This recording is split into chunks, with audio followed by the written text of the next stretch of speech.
Hey everyone. Um, Sorry that I haven't really done too many videos where I'm actually talking to you guys. It's just been far more easier for me to just take pictures and upload a whole compilation, and I don't know. I kind of felt like that was the best way for me to make videos for a while. But I still wanted to make the videos where I talk to you guys like this, and well, what other way to do that than to talk about this beauty here, which was a weekend project. Took me a couple of days. And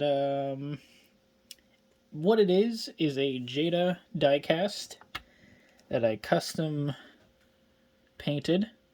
It was black with a red interior. The only thing that's left with it is the black roof and the red interior. And I dented it up, I scratched it up, and yes, it is a diecast. And yeah, and I just wanted to prove to myself that I could do a custom diecast because it's been so long since I've done one.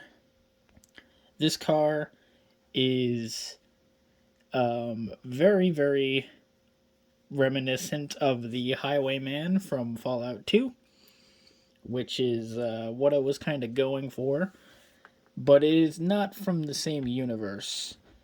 It is, in fact, a different universe that this car is from. It is still a retro future car. It is not a real 59 Cadillac in its universe. It is a car that is made to look like a 50s car, even though it is not a 50s car. Has no windows. I actually debated on that. I did build it with a windshield in it, and I cracked it and everything, and it looked cool. But something about it, I looked at it for a while and went, nah, it just doesn't look right. I don't know, in my mind, this thing has been through hell. It would just be destroyed anyway. I don't know. So I just took it out and put mesh there.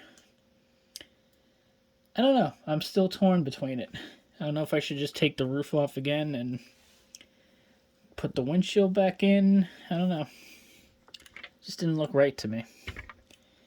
Rear of the car has a bunch of random stuff I threw back there. And for the weathering, you can see I put Jeep tires on it, by the way. I forgot to mention that. The weathering was a combination of things. One, I did the salting technique, where you paint the car brown, put salt, paint the color that you want, remove the salt. I did that. And then for doing like the rust patterns and streaking and weathering the chrome and a whole bunch of little areas that you can't get with salt, I actually tried something a little bit different. What I did is I took some Tester's Lacquer, which was like matte finish, and it came in a bottle rather than in a spray can. Poured a little bit of that into a cup and like a tiny little shot glass thing, and took some AK Interactive pigments, rust pigments, and stirred it up, and that's what you get here. You get this very crusty look to the rust. You can see it the best on the bumper there. Just a very chunky, crusty look to it, which is good. That's what I wanted for my vehicle. So yeah, universe, I should talk about this thing and its kind of role there. That world is a retro future that is still involved in basically a galactic war, a war with an alien race. Civilian life is almost non-existent. Everything is just bombed out and destroyed. This is one of the last running civilian vehicles. There's mechs and everything, and a lot of futuristic vehicles and robots still being developed and made for this war that's been going on, but civilians are kind of shafted. This is, again, one of the last running cars. It looks like it has a blower, and that kind of is what it is. This vehicle is kind of a electric energy vehicle. It does not run on any kind of traditional gases or anything, any kind of fuels. It runs on really futuristic energy. What that is, this is an upgrade for the vehicle.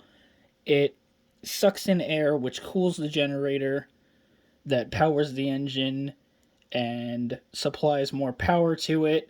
So while the car is driving, it is also regenerating power as it drives. And this thing helps cool it, and those things on the sides are vents, which help even more with cooling. A lot of the heat just comes out of there because this thing gets burning hot. Because generating a lot of energy like that, or the type of energy that it is, generates heat.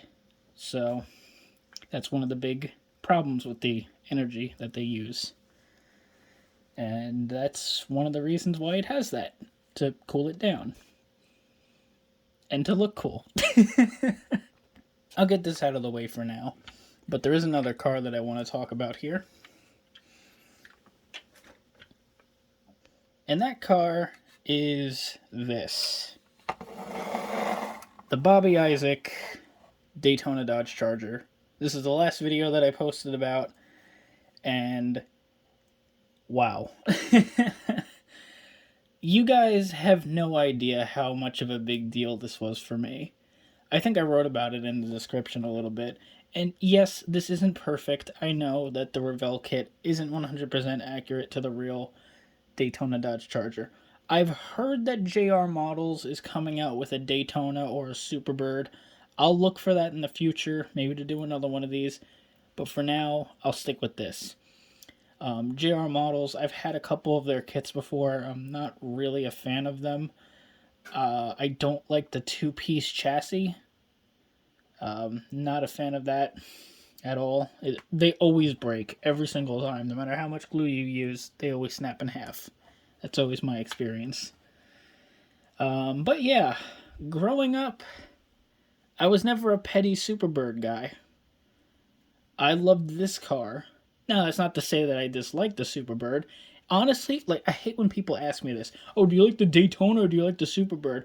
That's literally like asking me if I prefer socks on my left or right foot. Like, come on, man. I love both of them.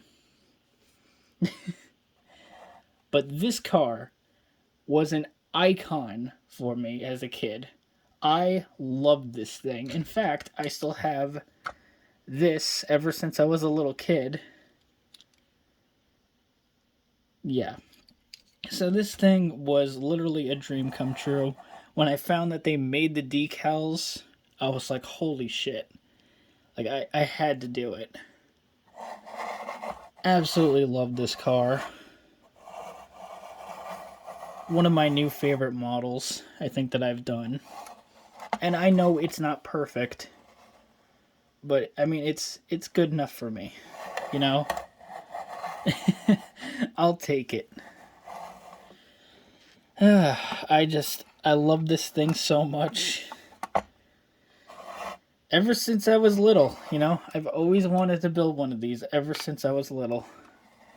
And to my knowledge, what I thought about this car was it raced at NASCAR, then got banned and was never seen again. That's not the case at all. In reality, this car actually had a little bit of a life out of NASCAR. They were kind of pissed off that they couldn't race it at NASCAR. They're like, listen, we have the fastest car ever. We can't race it anymore. But they were like, no, we just can't race it at NASCAR. This thing actually went to the Bonneville Salt Flats, which I had no idea that this car went there, which is pretty damn awesome. I learned about that place because of Roadkill, actually, with the 200-mile-an-hour Camaro that they have on that show. That's been in like one episode and never really seen again. But yeah, apparently it went to the Bonneville Salt Flats and broke a bunch of speed records there. And apparently the car also went to Germany. I don't know how correct this story is, but it apparently went there to, and I quote, show the Germans that we knew how to make fast cars. Ladies and gentlemen, you can't make this shit up. I actually would not be surprised if that was actually what it went there for. Alright, anyway. Another Daytona, sort of, that I didn't build but I do want to talk about is the Sniper Daytona. This is a character's vehicle from a different world, not the same world that the Caddie was from. This is the one with my dragons in it, dragons and humans.